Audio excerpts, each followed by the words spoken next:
With this video, we are going to review pronouns and then learn how to ask for and give other people's names. So thus far, we have learned wie heißt du and then ich heiße. So that's how you ask somebody, what's your name? And this is my name. But today we're going to learn how to ask, what's the man's name? Or what's the woman's name? And her name is this, and his name is this. And so before we do that, let's review our pronouns. And so pronouns in German are vital to know. You have to memorize them, and you have to learn all of them in this order. That's important too. And so our first pronoun, first person, I, is, see if you can practice it in your head first, it is ich. So let's practice that, ich. And notice it is lowercase, and so if a sentence starts with ich, you would capitalize it, but other than that, it's lowercase. All right, then we have you, so that's important to remember. That's one person who is your friend. And so that is du. As in, wie heißt du? Wie alt bist du? Wo wohnst du? Woher kommst du? All right, then we have he, she, and it. And so these would be third person pronouns. And so he is which that's reminiscent of der. So any der word, any masculine word, whether that's der Mann, der Junge, der Lehrer, or remember like der Kaffee, we're going to say when we're talking about it. So this would be the case if you wanted to say the man lives over there, the man is named this, the man is 50 years old. Instead of continually repeating the man, the man, the man, the man, you could say Then we have she, and so that is sie.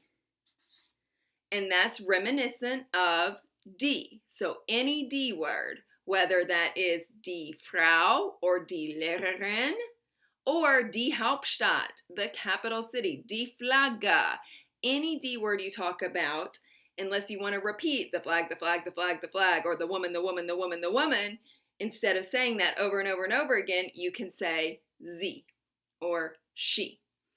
And then it, so that's for any das word, that is going to be s, which is reminiscent of das. And so in this chapter, we have das Mädchen, which is a little bit confusing because it's a girl. So when you talk about das Mädchen, you would say sie. But if you talked about the child or the state, das Bundesland, you're going to say s. All right, so these are singular. This is for talking about one person. So these are your singular pronouns. And if we look on this side, these are plural. So this is basically I plus another person. So if I were standing here with another person and I were talking about both of us, I would say we.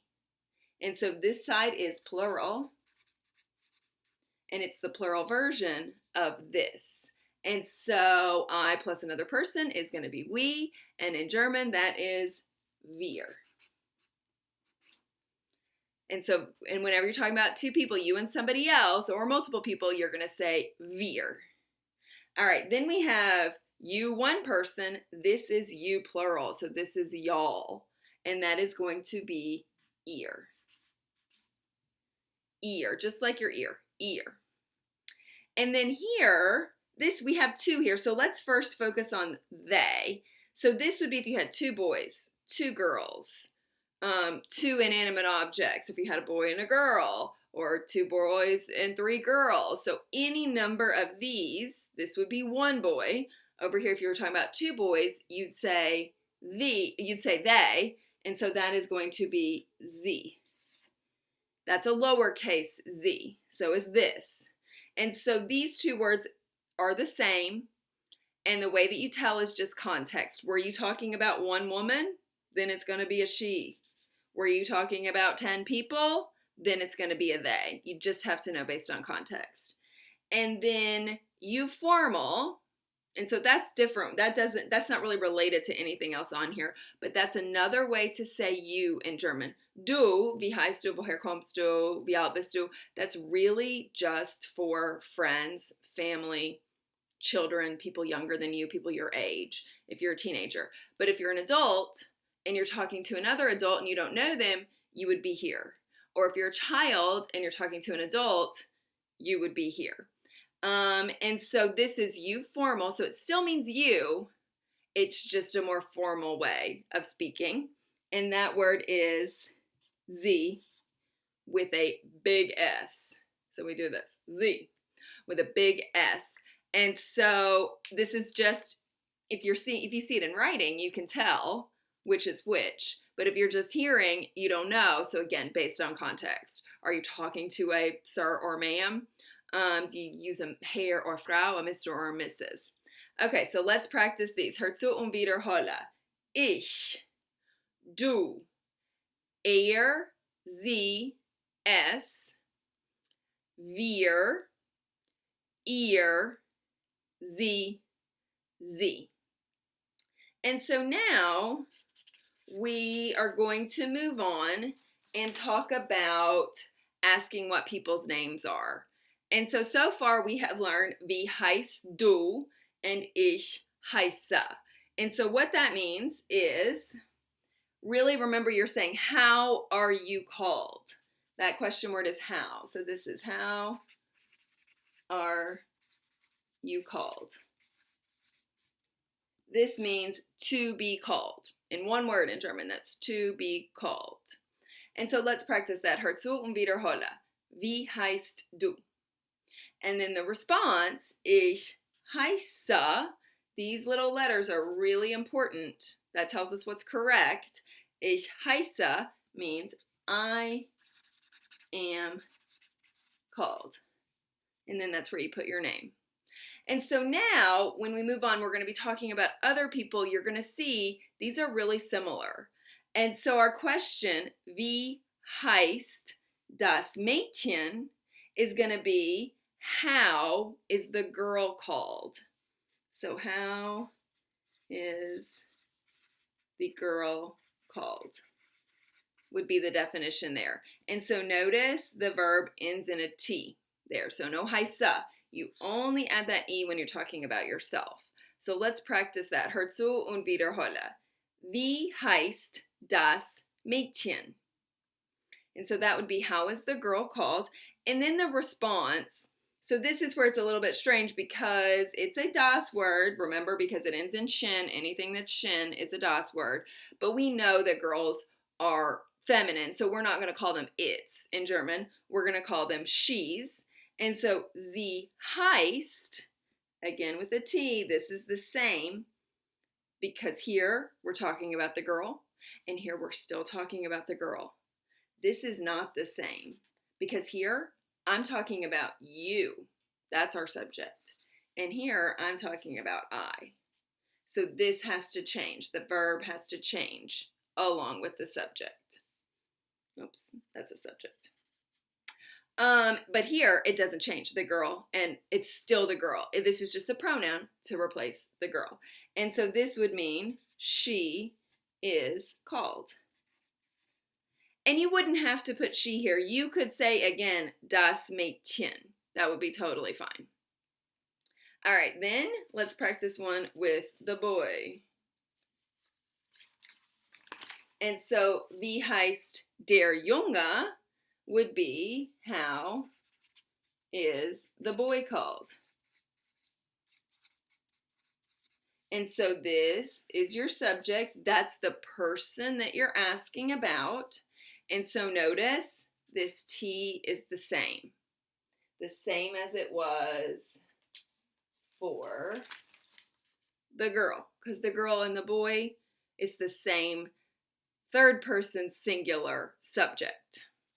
Just like er, sie, es, they go together, he, she, and it. So this is a she, and then this is a he, but grammatically, they're very similar. And so then our response here, because we're talking about a boy, we don't want to say she, we don't want to say it, so we say er. So that would be our subject, meaning he is called. And so here, we wouldn't have to say You could repeat and say, der Junge heißt, and then whatever his name is, that would be totally fine. The boy is called. Here, you could even say instead of der Junge, instead of saying how is the boy called, you could just point and say, what's his name? How is he called? And instead of that, you're going to say So you could say that as the question. Wie heißt Totally acceptable.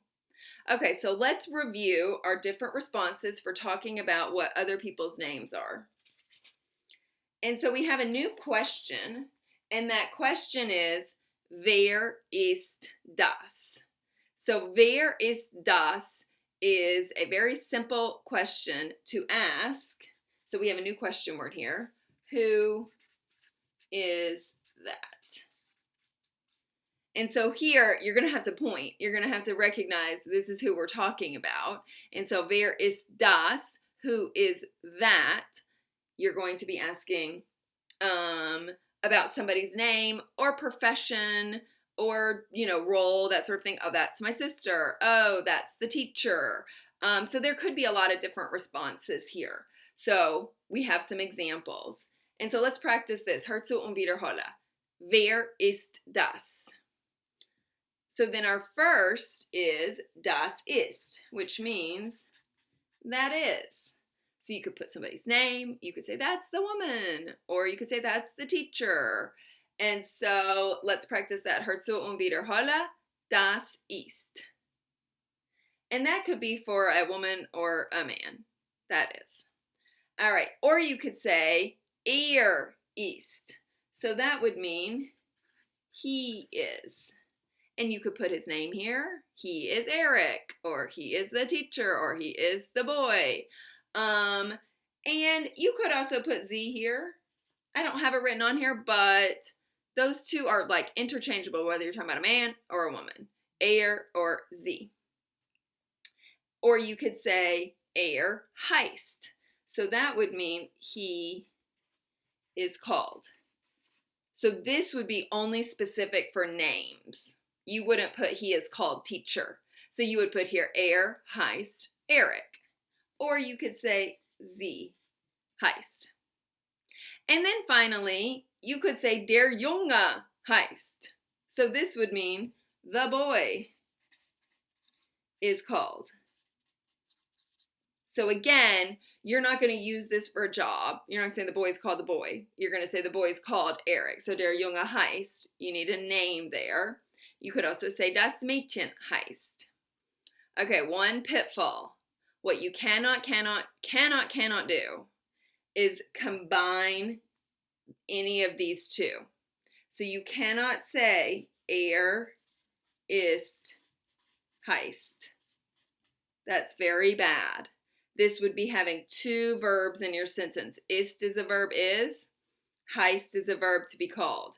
You cannot have both. So pick one or the other. They're both correct, but just not together. And so you have to pick one or the other. And then another thing we don't want to do is to think about ourselves, how we respond and say ich heiße, and accidentally say heiße. Heiße with an E is only when you're talking about yourself. And so here, we want to make sure we say heißt. So that's a verb conjugation. And so that concludes this slideshow. You do have a Google slide assignment to complete answering questions like this. And so if you want to pause here, write this down. That would be a great idea. And then our next video, we're going to move on and talk about where people are from, how old people are, that sort of thing.